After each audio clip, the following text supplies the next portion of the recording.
Vamos chicos, Espagne, Allemagne, Angleterre, Suisse et Pays-Bas, Turquie, ce sont les trois affiches de ces quarts de finale qu'on va analyser aujourd'hui. Et on peut le dire, on est plutôt hypé Thomas. On va manger Gucci. Oui, j'aime cette expression, mais franchement, on n'a que des affiches quasiment parfaites. Ce que je te disais en off tout à l'heure, c'est que, ok, on aurait peut-être pu avoir un Italie-Angleterre sur le papier qui aurait été un tout petit peu plus excitant, mais sinon, toutes les affiches sont incroyables. Donc là, on rentre dans le vif du sujet. Les huitièmes, c'était bien, mais c'est comme la Ligue des Champions. Finalement, il n'y a pas eu tant de surprises que ça. Tu dirais qu'il y a eu des surprises, toi? Ouais, on peut parler de la Turquie, mais on en parlera peut-être tout à l'heure quand on va revenir sur cette rencontre. Portugal-France, rendez-vous les amis, demain, spécifique avant-match Mm. pour cette rencontre.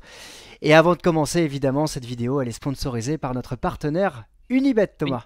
Unibet qui vous offre 10 euros sans dépôt à l'inscription. Vous téléchargez l'application, vous rentrez le code Vestiaire10 ou en cliquant sur le lien qui est dans la description et vous avez donc 10 euros offerts sans dépôt en plus des 100 euros qui vous sont remboursés sous forme de free bet. Vous devez parier avec responsabilité car c'est strictement réservé aux personnes majeures.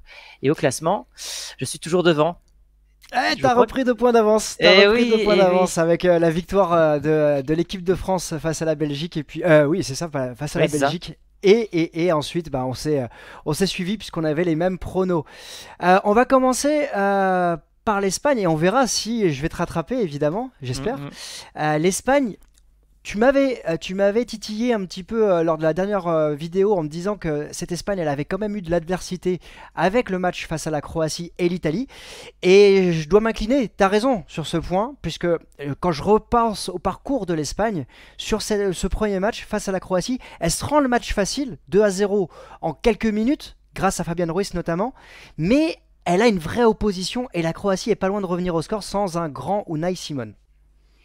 Complètement, c'était le groupe de la mort et en fait on a dit que l'Espagne a été facile dans ce tournoi, mais on a pas trop finalement insisté sur les adversaires qu'elle a rencontrés. C'était quand même le tenant du titre. La Croatie, c'est une équipe qui va très régulièrement loin dans ces tournois. Alors enfin, dans l'Euro, c'est moins vrai Mhm. qu'en Coupe du Monde, mais quand même, ça reste la Croatie de Modric et tout ça. Et oui, 3-0, 1-0 contre l'Albanie, c'était pareil, un clean sheet. Ils ont rencontré ensuite la Géorgie, mais c'est un parcours qui était plus compliqué qu'il n'y paraît. Et aujourd'hui, si on doit retenir une équipe dans cet Euro qui pour l'instant impressionne tous les observateurs, c'est bel et bien l'Espagne. Complètement, c'est l'Espagne qui vraiment fait office de favori sur les bookmakers, on le verra tout à l'heure, on verra ça avec Unibet évidemment. Mais surtout cette Espagne, elle a réussi aussi à faire tourner avant de rentrer dans les huitièmes de finale, et c'est toujours important. Alors, elle n'a pas eu beaucoup d'adversité dans le jeu parce qu'elle a su se rendre les matchs faciles, mais sur les huitièmes, effectivement, il y a quand même cette réaction d'orgueil. On aurait pu imaginer que face à un bloc bas, elle allait revivre des moments terribles comme lors du mondial 2022. Le Normand a marqué contre son camp, mais derrière, elle n'a pas paniqué. Elle a réussi à revenir au score et elle s'est appuyée sur deux individualités dont on reparlera tout à l'heure. C'est fort quand même, c'est très très fort du côté de l'Espagne et ça va être un très très grand match de football, j'ai hâte. Ouais, pareil, j'ai hâte, mais c'est vrai qu'on s'était dit, il faut que cette Espagne, elle soit dans le mal à un moment pour voir ce qu'elle a dans le bide. Et contre la Géorgie, on s'est dit, c'est bon, c'est le moment, on va voir, ils ont réussi à réagir, et c'est la grande force de cette Espagne, on l'avait dit lors de la vidéo de présentation, la différence pour cette Espagne, ça sera ses ailiers qui vont amener de la percussion, contrairement aux années précédentes. Et force est de constater qu'on ne s'est pas trompé, donc ça c'est cool déjà. Et les deux, que ce soit Yamal ou Nico Williams, il n'y en a pas un qui est plus important que l'autre, il y a un véritable équilibre. Quelque chose me dit qu'à la fin de cette vidéo, il y en a un de nous deux qui aura raison et il y en a un de nous deux qui ne se sera pas trompé également. Ouais, ça c'est pas faux. Donc, on va passer maintenant à l'Allemagne, mais l'Allemagne qui a commencé tambour battant. Et Ouais. commencer une compétition comme ça par écraser son adversaire, ça peut induire en erreur dans les pronostics aussi. Parce que 5-1 face à l'Écosse, c'était une Ah, une vraie ouais, c'est une vraie comment dire. boucherie. On Voilà, avait dit, boucherie, ouais, ça. on avait titré, il me semble, ça fait peur. Ils font peur ou quelque chose comme Ouais, ça, on avait titré, ouais. je me rappelle. Et en fait, le truc, c'est que l'Allemagne, plus les matchs arrivent, Mhm, moins ils sont impressionnants, je trouve. Tu mhm, vois? C'est-à-dire que, mhm. ok, il y a une victoire contre le Danemark, mais cette victoire contre le Danemark, on en parlera juste après, elle laisse des doutes. Il y a ce match nul contre la Suisse où ils égalisent au dernier moment. Cette victoire contre la Hongrie, Elle est bien, mais sur ce match-là, on voit qu'ils ont concédé pas mal d'occasions. Ouais. Donc en fait, c'est pas une équipe qui monte en puissance. T'as l'impression un peu que c'est l'inverse, tu vois. Donc Surtout que sur le match face à la Suisse, on a un Nagelsmann qui remet son 11 ou quasiment son 11 type pour aller ouais, chercher la première place. Alors exactement. après, si on veut voir le verre à moitié plein, il y a toujours aussi ce changement, cette profondeur de banc qui permet à l'Allemagne de revenir parce que sinon elle aurait terminé deuxième du groupe. Et elle revient face à la Suisse à la dernière seconde grâce à un but de Füllkrug. Mais tu as raison, dans cette compétition face au Danemark, on a rattrapé le match de mon côté, et je crois que toi aussi, parce que je crois Mhm. que tu l'avais vu en direct. Mais moi, je l'ai rattrapé. Et quand tu rattrapes le match et que tu vois que ça se joue à 3 cm d'un côté pour un but refusé, et que dans les 60 secondes qui suivent, tu as cette main. Alors la photo est trompeuse, hein, le ballon ne touche pas le bras à cette hauteur-là. C'est le ballon touche le bout des doigts, je sais plus, d'Andersen, je crois. Ouais, c'est Voilà. ça. Mais c'est celui qui avait marqué en fait. Le pauvre, il a vécu des moments terribles. Et il y a penalty.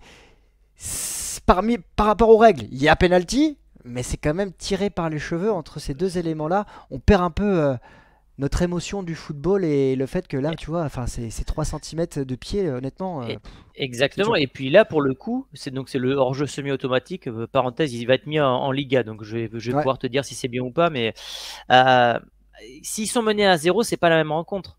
Parce que Ah non. après le Danemark peut faire bloc bas, jouer en contre, et ça change absolument tout. Donc ce match-là confirme qu'ils ont eu du mal contre la Suisse.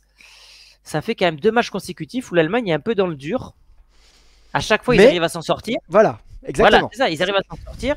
Mais regarde, l'Italie, on disait un peu ça. Et finalement, au moment où ils rencontrent la Suisse, ben, les règles ont été respectées. La meilleure équipe sur le terrain a fini par passer.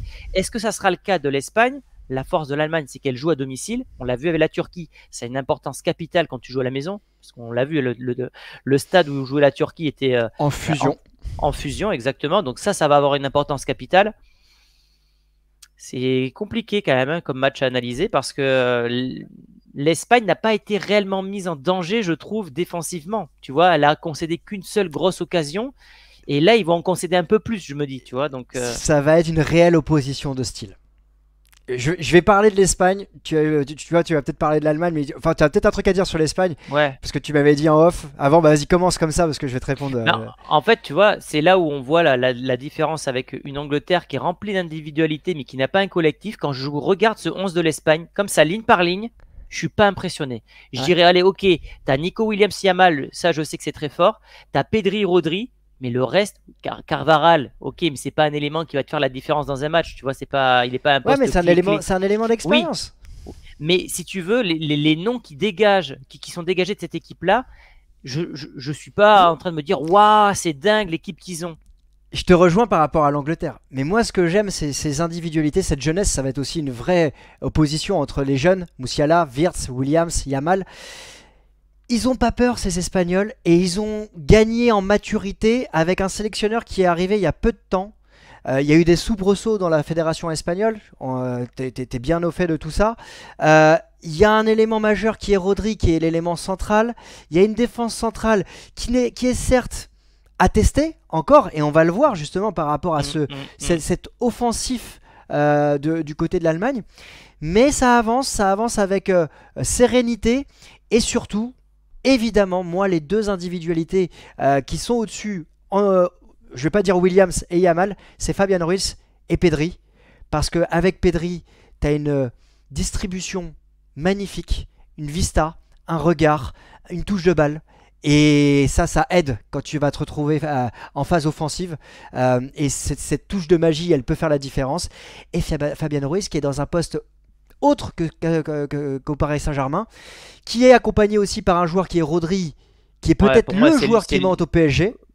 ouais, mais Et pour moi, c'est lui le résultat, meilleur milieu, en fait, je trouve. exactement. Et après, derrière, ça fait le lien. Et offensivement, voilà. Après, défensivement, j'entends qu'il peut y avoir des questions. Tu sais que la presse espagnole aujourd'hui titrait Bienvenue dans le futur en mettant en avant Nico Williams-Yamal d'un côté et Wirtz Mais Musiala de ouais, l'autre. mais Tu oui, vois, c'est un magnifique. duel générationnel. Surtout que à chaque fois, ce sont des offensifs. Donc, il y aura un vrai duel. C'est-à-dire, est-ce que c'est la doublette Wirtz-Musiala qui va faire la différence? Parce que sur le papier, c'est extraordinaire. Quand tu regardes la saison de Wirtz, alors il est peut-être un cran en dessous dans cet Euro. Il a fait un super premier match, mais depuis, je trouve qu'il est un peu plus discret. Musiala, en revanche, c'est un joueur qui confirme son statut de, pas de star, mais de futur star du Bayern Munich. Donc, ouais, j'ai hâte. Et puis surtout, tu vois, je me dis, dans les transitions défensives, j'ai hâte de voir comment l'Espagne va répondre à des flèches comme justement Musiala, Wirtz, dans une moindre mesure Havertz, parce que je suis pas très fan du bonhomme. Parce que, oui, il y avait du talent un petit peu en Géorgie avec Mikotadze et Kvaratskhelia, c'est ça? Kvaratskhelia, ouais. Ouais, voilà. Mais pour moi, ça reste quand même un ton en dessous des stars allemandes. Donc, franchement, on peut tout pronostiquer sur ce match, mais c'est une affiche qui est magnifique. Ça pourrait être même. Déjà, c'est les deux équipes les plus titrées de l'histoire de l'Euro. Donc, c'est une affiche de finale, là, quand même. C'est ça, c'est une finale. C'est le replay de la finale 2008, si je ne me trompe pas. D'ailleurs, parce que c'était l'Espagne qui l'avait emporté 1-0 grâce à un but de Fernando Torres. Et même à la Coupe du Monde 2010, je crois qu'ils battent l'Allemagne sur un but de Puyol aussi. C'est-à-dire qu'en fait, à chaque fois, ils trouvent la faille. 1-0. 1-0 à la 85e minute. Et si tu regardes les dernières confrontations, justement, l'historique, c'est important de le rappeler, même si c'est pas fondamental, mais on l'a vu avec l'équipe de France, il peut y avoir un complexe d'infériorité, et on le dit avec humilité, parce qu'on a pronostiqué cette rencontre France-Belgique avec beaucoup d'humilité par rapport à nos amis belges. L'historique peut compter. Et là, la dernière victoire de l'Allemagne, c'est en 2014 lors d'un match amical, et la dernière victoire de l'Espagne, bon, il y a souvent eu des matchs nuls, c'est 6-0 en Nation League. Ouais, alors j'ai du mal à imaginer un scénario comme celui-là, parce qu'à l'époque, la National Mannschaft était vraiment très malade, elle était dans l'après Joachim Löw, mais c'est vrai qu'à chaque fois, c'est des scores très serrés, peu de buts, donc ça peut déjà nous donner une indication pour nos pronostics en fin de vidéo, et il n'y a jamais de victoire avec 2 buts d'écart. Donc tu as presque envie de dire que le premier qui va marquer risque de s'imposer, tu vois. Là, on est dans ces matchs où le moindre détail va faire la différence. Est-ce que tu vois d'autres éléments extérieurs dans cette rencontre qui peuvent influer la rencontre? Tu veux dire par exemple l'arbitre? J'en ai un pour toi. Un joueur qui dispute sa dernière compétition et qui dispute peut-être sa dernière rencontre. Toni Kroos. Ouais, ça c'est sûr que ça va me faire mal s'il veut. De toute façon, ça va bien arriver un moment, mais bon, le plus tard, c'est quand même le mieux. C'est sûr que lui, quand il va rentrer sur la pelouse, il va peut-être se dire, c'est peut-être à ce match-là que ça sera le dernier de ma carrière, parce que ça reste l'Espagne en face. Comment te dire? Peut-être que c'est à cause de ce type de joueur que l'Espagne aura peut-être moins le contrôle du milieu de terrain, parce qu'on sait que l'Allemagne, ils aiment aussi avoir le ballon. Donc ouais, il y aura une vraie bataille tactique, hein, Rodri, Kroos, mais je pense que la différence, ça va se faire sur les 30 derniers mètres, comment l'Espagne va réussir à dynamiter cette défense espagnole et comment l'Allemagne va répondre par transition, parce que moi j'imagine quand même plus un scénario où c'est quand même l'Espagne qui aura la possession. J'imagine aussi que cette Espagne va essayer de maîtriser le ballon et après il va y avoir des transitions, mais ça va dépendre. Il va y avoir plusieurs temps dans cette rencontre, mais il y a un élément, tu l'as sous-entendu tout à l'heure ou tu l'as même dit, l'arbitrage peut être important. On l'a vu, c'est une compétition où il y a très peu d'erreurs d'arbitrage à mes yeux. Il y en a eu, on peut les compter. Il y en a sur les doigts d'une main, je pense, les erreurs d'arbitrage. Il y en a une sur Cristiano Ronaldo avec son penalty non sifflé. On peut estimer que ce n'est pas une erreur d'arbitrage, les hors-jeux ou la main qui a été sifflée. Non, il a respecté la règle, mais bon, c'est la règle qui est débile, quoi. C'est toujours pareil. Voilà. Donc il peut y avoir, il va falloir faire attention à ça. Compétition à la maison, le public qui va pousser aussi du côté de l'Allemagne. La dernière fois que l'Allemagne a reçu une compétition, c'était en 2006 et tout le monde voyait une finale France-Allemagne, puisqu'à l'époque il y avait le dernier match de Zizou, il y avait l'Allemagne qui jouait l'Italie et finalement ça n'a pas été le cas et l'Allemagne a été sortie par l'Italie. Donc il y a ces éléments là qui vont rentrer en tête et cette Allemagne qui renaît de ses cendres, j'ai envie de te dire, puisque sur les 3 dernières années c'était pas quand même la très grande Allemagne, donc elle va peut-être avoir une atmosphère décuplée. Et tu parles souvent de la difficulté des équipes et leur incidence et l'incidence que ça a sur le parcours ensuite. Tu peux te dire là que l'Allemagne, même si elle est menée au score, elle va y croire jusqu'au bout par rapport à ce qui s'est passé contre la Suisse, par rapport à la difficulté qu'elle a rencontrée contre le Danemark, et ça peut aider, alors que c'est peut-être pas le cas de l'Espagne, tu vois. Sans présager mon prono, c'est vrai que sur cet aspect-là, l'Allemagne a un avantage. Cet avantage, il est fondamental pour moi dans la construction d'une équipe qui va remporter un titre. Est-ce que ce sera suffisant? Parce qu'après, on Ah, sait que, tu l'as dit, voilà, le parce premier qu'imagine, qui marque aura un très grand avantage. imagine l'Allemagne ouvre le score, mais l'Espagne n'arrive pas à égaliser rapidement comme contre la Géorgie.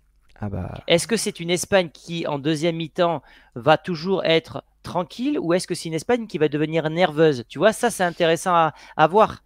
Donc, on alors verra. attends, Mais en tout je vais cas, te proposer un truc juste avant de passer au ouais, prono. Regarde, l'avantage de cette Espagne, si elle est menée, et ça fait partie de mes arguments, c'est qu'elle dispose d'un banc qui est quand même de très grande qualité. Et ce banc, il a déjà disputé au moins une rencontre ou quelques minutes à la fin de la rencontre face à la Géorgie. Il y a un Dani Olmo, il y a un Oyarzabal, il y a un Joselu, pas moi qui vais t'apprendre hmm, la puissance et la force mentale qu'il peut avoir dans les dernières secondes. c'est un Ferran argument, Torres. mais je pense que l'Allemagne, là aussi, avec Füllkrug qui rentre tout le temps en fin de rencontre, tu as même Thomas Müller. Bon, maintenant, il est beaucoup plus discret Ouais. qu'auparavant. Ah, ça T'as va quand être même aussi... serré. Ouais, ouais.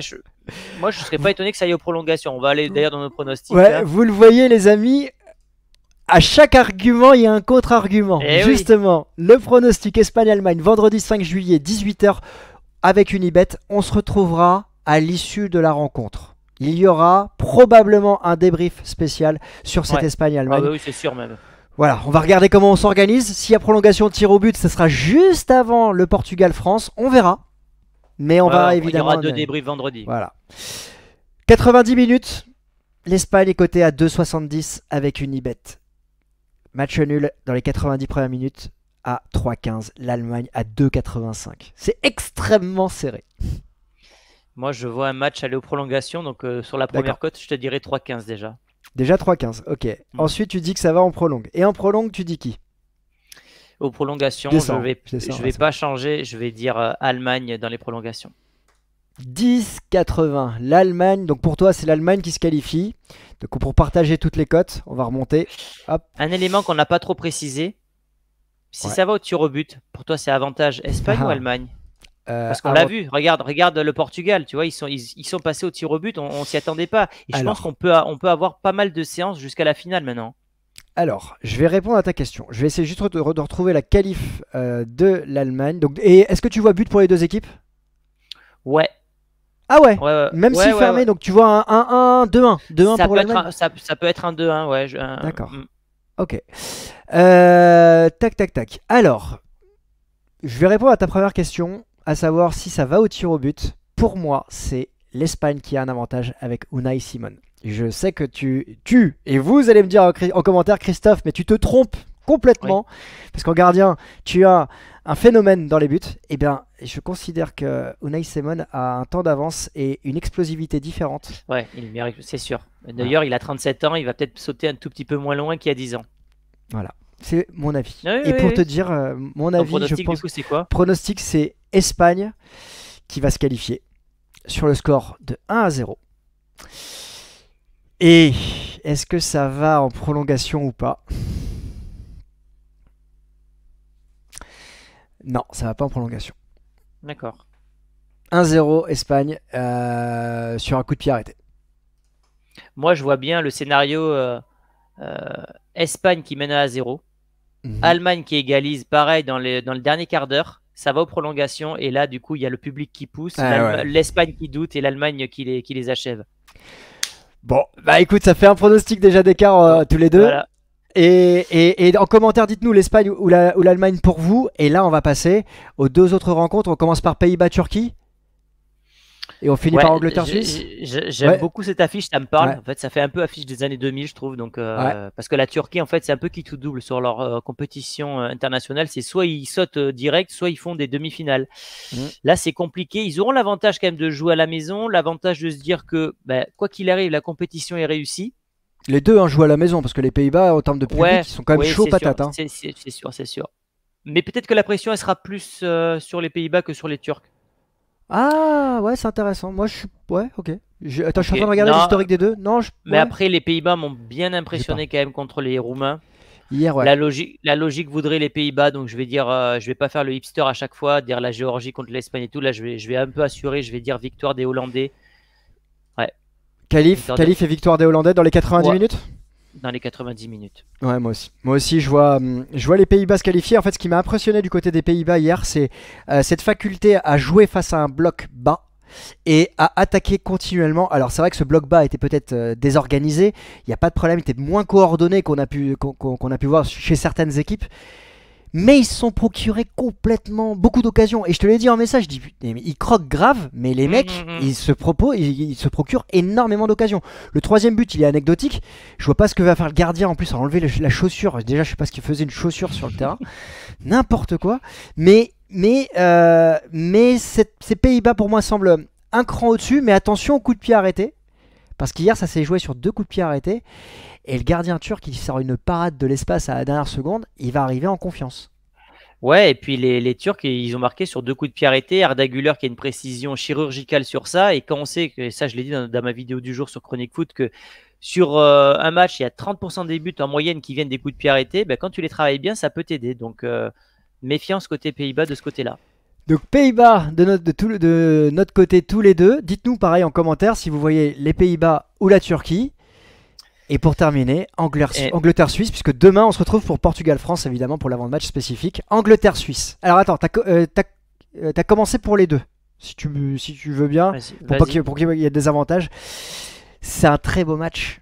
C'est une opposition qui va être plus serrée qu'il n'y paraît. La Suisse a peut-être pour certains créé la surprise. Pour nous, on avait pronostiqué l'Italie, donc ça peut être considéré comme une surprise, mais les Suisses sont très très bien organisés. Les Anglais sont très loin du niveau qui est attendu.